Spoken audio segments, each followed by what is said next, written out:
مردان کی ازدادی دہشت گردی عدالت نے 9 مئی کیس میں عدم ثبوت پر 254 افراد کو بری کر دیا ہے۔ مردان کی ازدادی دہشت گردی عدالت میں 9 مئی کیس کی سماعت ہوئی۔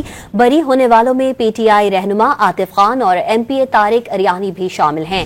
عدالت نے پی ٹی آئی کے 69 کارکنوں کے خلاف کیس جاری رکھنے کا فیصلہ کیا۔ صوبائی وزیر خوراک طاہر شاہ تورو، ایم پی اے عبدالسلام اور افتخار مشوانی کے خلاف بھی کیس جاری رہے گا۔ مردان کی ازدادی دہشت گردی عدالت نے 9 مئی کیس میں عدم ثبوت پر 254 افراد کو بری کر دیا ہے۔ مردان کی ازدادی دہشت گردی عدالت میں 9 مئی کیس کی سماعت ہوئی۔ بری ہونے والوں میں پی ٹی آئی رہنما عاطف خان اور ایم پی اے طارق اریانی بھی شامل ہیں۔ عدالت نے پی ٹی آئی کے 69 کارکنوں کے خلاف کیس جاری رکھنے کا فیصلہ کیا۔ صوبائی وزیر خوراک طاہر شاہ تورو، ایم پی اے عبدالسلام اور افتخار مشوانی کے خلاف بھی کیس جاری رہے گا۔